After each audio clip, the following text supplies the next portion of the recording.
네, 오늘은 환난과 미혹 속에서 어떻게 해야 될까요? 라는 제목으로 말씀을 같이 나누겠습니다. 오늘은 데살로니가 후서를 우리가 같이 나누게 되었습니다. 오늘도 말씀을 풀어가기 전에 먼저 데살로니가라고 하는 지역과 그 지역의 시대적 배경을 먼저 함께 나누고 시작하려고 합니다. 왜 제가 항상 이렇게 배경을 같이 먼저 말씀을 드리냐면요. 말씀들의 내용들이 항상 그 시대와 배경 속에서 나왔기 때문에 그렇습니다. 배경과 상황을 알아야지 왜 이 말씀을 하신 것인지를 우리가 성경의 원래 의도라고 합니다. 이것을 우리가 잘 파악할 수 있기 때문에 그렇습니다. 데살로니가 지역을 한눈으로 보자면 이렇습니다. 네 가지가 특징이 있다고 할 수 있겠습니다. 로마의 항구 도시이면서 또 비아 에그나티아라고 하는 도로가 잘 나눠져 있었고, 우상 숭배와 문란함이 있었던 도시였고요. 그리고 황제 숭배가 있었던 도시가 바로 이 데살로니가라는 도시입니다. 하나씩 보시죠. 데살로니가는 로마의 항구 도시이면서 비아 에그나티아라고 하는 약 1100km에 달하는 긴 도로가 관통하는 도시였습니다. 항구에서 이렇게 물품을 받자마자 이 에그나티아라고 하는 도로를 이용해서 어디든지 빠르게 운송할 수 있는, 그러니까 이 크고 활발한 상업 도시가 바로 이 데살로니가라고 하는 도시였습니다.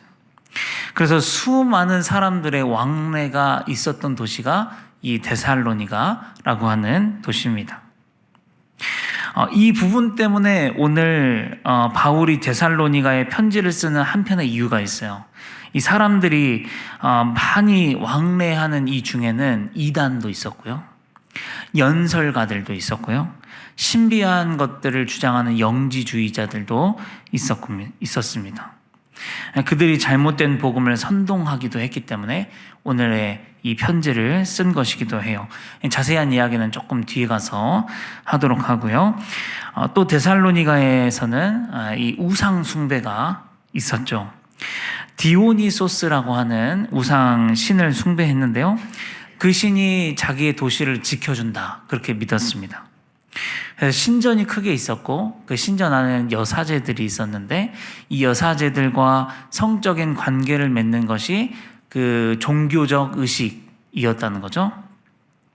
그것이 너무나 당연했고 만연하게 퍼져 있는 종교의식이었어요. 그래서 자기의 아내가 있음에도 불구하고 그런 짓을 하는 것이 너무나 당연한 것이었습니다. 그래서 바울이 데살로니가 전서 4장에 아내를 존귀하게 여겨라, 그런 교훈을 하시기도 하고요. 이방인들의 문란함에 똑같이 휩쓸리지 말아라, 그렇게 경고하기도 합니다. 또 하나는 뭐냐면 이 황제 숭배 사상이었습니다. 로마의 속국이잖아요. 그렇죠? 로마의 도시였잖아요. 그래서 이것도 데살로니가 교인들에게 아주 큰 숙제 중에 하나였어요. 왜냐하면 이 황제 숭배라는 것이 당시의 도시에 사회적이고 정치적이고 경제적인 것과 굉장히 긴밀하게 끈끈하게 연결이 되어 있었기 때문입니다. 예를 들면 이런 식이죠.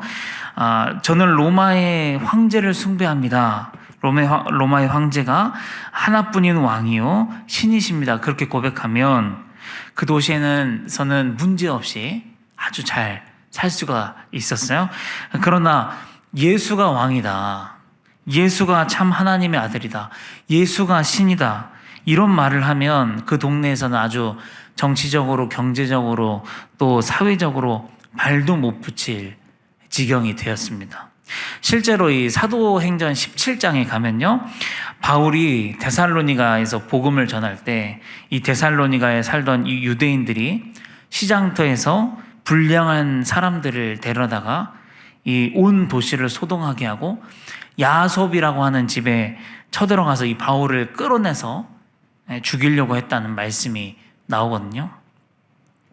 그래서 그들이 그러면서 뭐라고 이 회중들을 선동했냐면, 저 바울이 가이사의 명을 거슬러 말하며 다른 임금이 있다, 곧 예수가 있다라고 말합니다. 그렇게 선동을 했다는 거죠.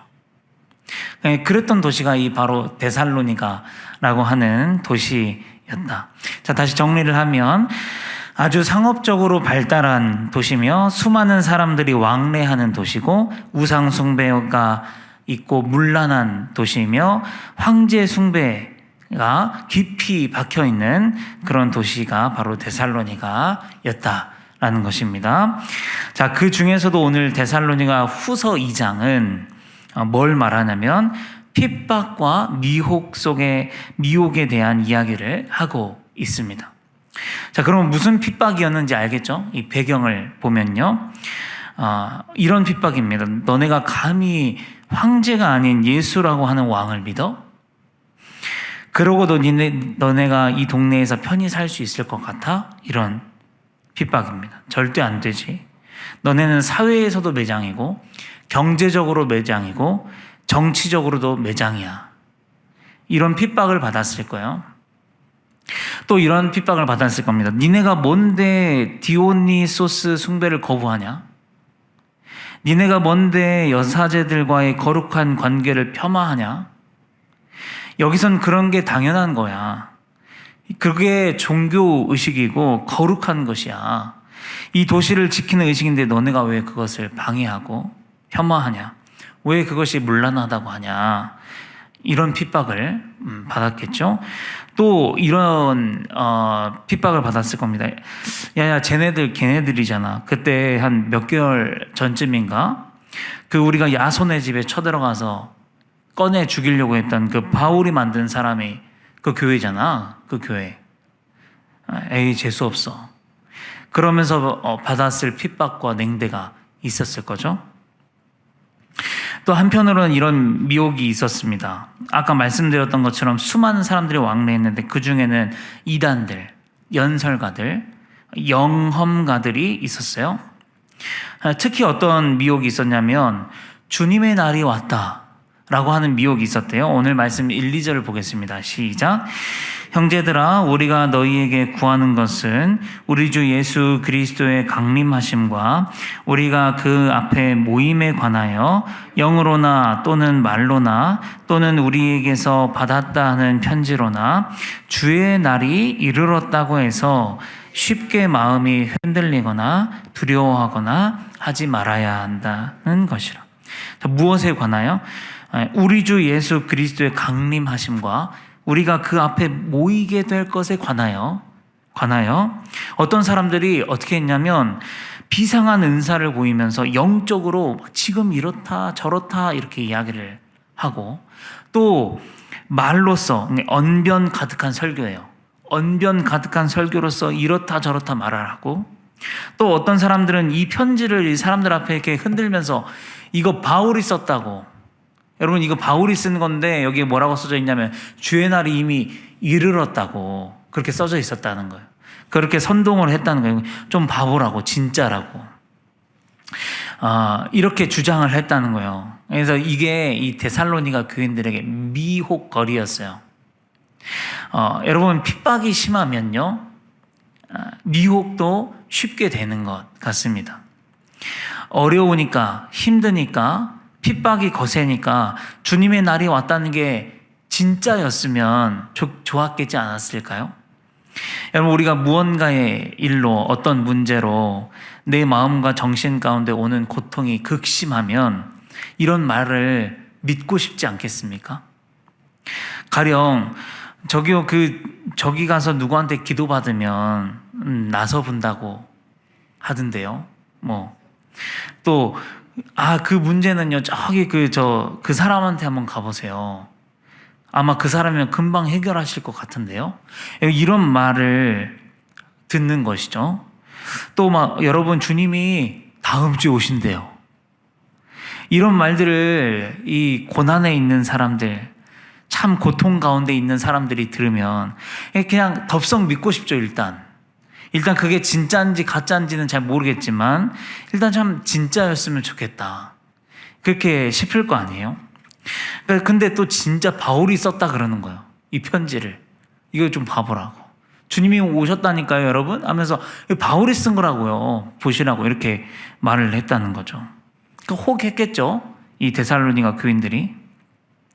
그런 상황 속에 있었다는 거예요.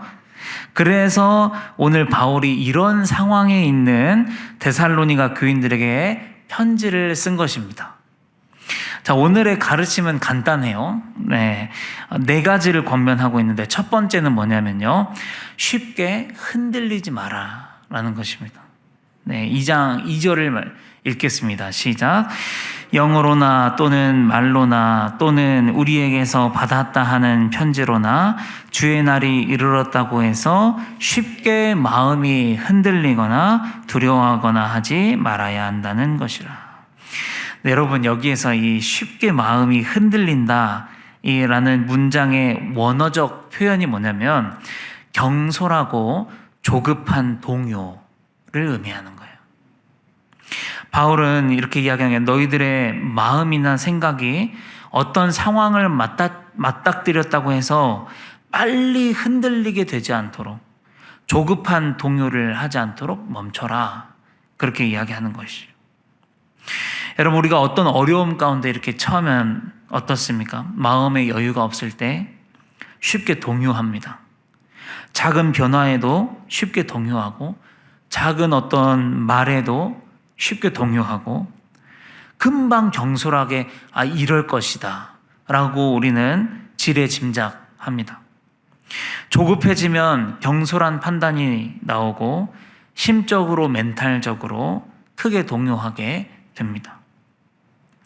여러분 또한 이 원어적 표현을 보면 우리가 흔들릴 때 이 세 가지가 흔들린다고 표현이 되어 있어요. 원어로 그렇게 쓰여 있습니다. 이 세 가지가 뭐냐면요. 지성과 분별과 제정신입니다. 지성의 흔들림. 내가 알고 있는 것이 흔들리는 거예요. 내가 이거 맞다고 생각했는데 흔들리는 거예요. 분별의 흔들림. 이게 맞는 건지 저게 맞는 건지 도무지 분간이 안 가는 거예요. 요동하고 하면 그렇게 됩니다. 그리고 제정신의 흔들림. 이게 뭔 말인가? 이런 거죠. 내가 오늘 1호선을 타야 되나 9호선을 타야 되나 내가 지금 직진해야 되나 오른쪽으로 빠져야 되나 완전 정신이 빠진 거죠. 완전히. 내가 지금 방금까지 뭔 생각하고 있었더라? 완전 제정신이 나간 거죠. 이렇게 흔들린다는 거죠. 그래서 바울은 이렇게 이야기를 하는 거예요. 어떤 상황 앞에서 핍박과 어떤 무분별한 말이 오가는 그 속에서 조급하게 동요하지 말아라. 경솔하게 판단하지 말아라. 그렇게 권면을 하는 거예요. 이게 첫 번째. 자, 두 번째는 뭐냐면 두려워하지 말아야 한다라는 것입니다. 말씀을 다시 한번 읽어보겠습니다.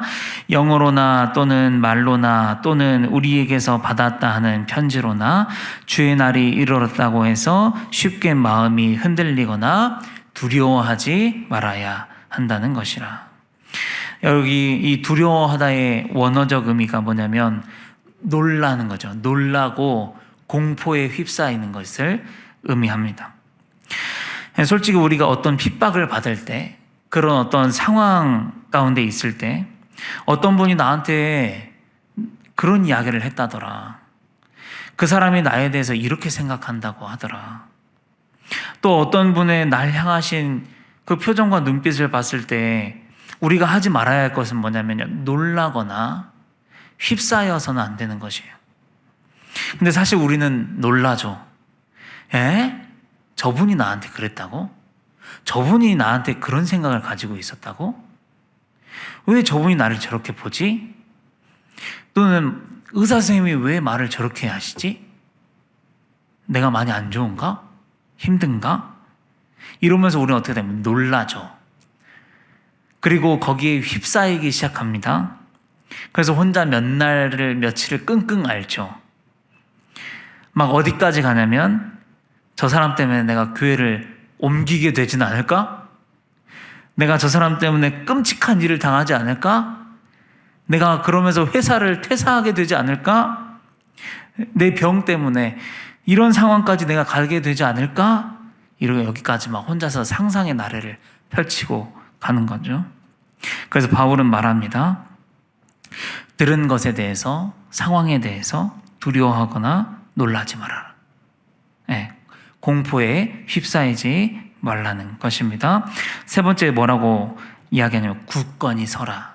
굳건히 서라. 말씀을 읽겠습니다. 15절입니다. 시작.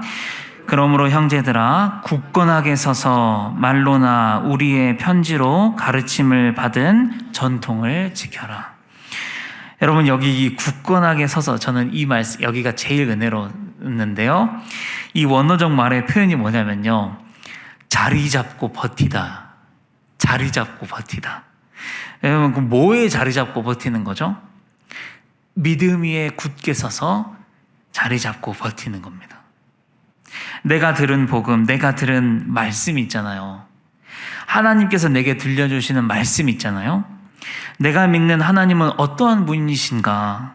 나를 포기하지 않으신 하나님, 선하신 하나님, 나를 실망시키지 않으시는 하나님, 나를 사랑하시는 하나님, 그분께서 나에게 들려주신 말씀, 거기에서 자리 잡고 버티는 거예요. 네, 그게 굳건히 서다라는 뜻이래요.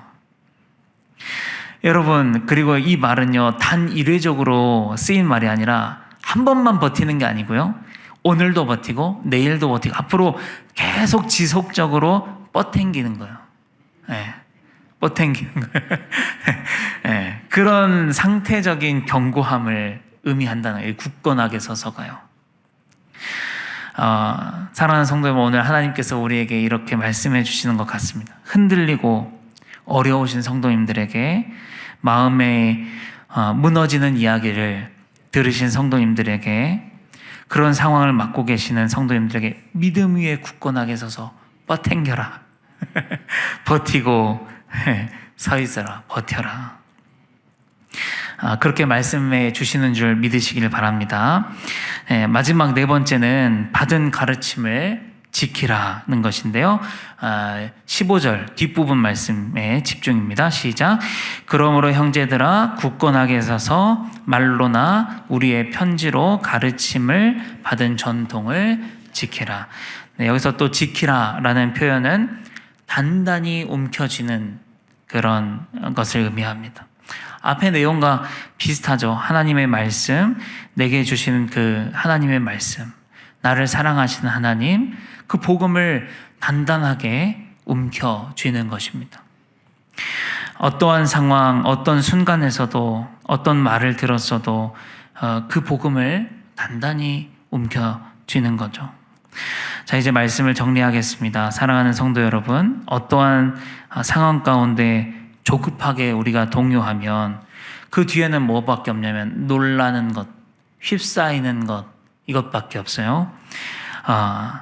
그래서 조급하게 동요하지 마시기를 바라고 경솔하게 판단내지 마시기를 바랍니다. 오히려 그럴 때일수록 오늘 바울이 뭐라고 말하냐면 믿음 위에 굳게 서서 거기에 자리 잡고 버텨라는 것이죠. 내가 가진 복음, 나를 사랑하시는 하나님을 단단히 움켜쥐는 것입니다. 그러므로 말미암아 어려운 상황들을 지혜롭게 이겨나가는 우리 성도님들 다 되시기를 주님의 이름으로 축복합니다. 기도하겠습니다. 아버지 하나님, 어려운 상황을 만날 때 또 낙담할 만한 그런 상황을 만날 때 우리가 쉽게 조급하게 동요하지 않게 하여 주시옵소서. 거기에 휩싸이지 않게 하여 주시고 우리가 들은 말씀, 내가 믿는 그 하나님 위에 굳게 서서 버틸 수 있는 우리의 믿음이 다 될 수 있도록 아버지 인도하여 주시옵소서. 그 복음을 단단히 붙잡고 그 어려움을 잘 이겨나가고 헤쳐나가는 우리 성도님들의 삶이 될 수 있도록 아버지 인도하여 주시옵소서. 감사를 드리며 예수 그리스도의 이름으로 기도합니다. 아멘.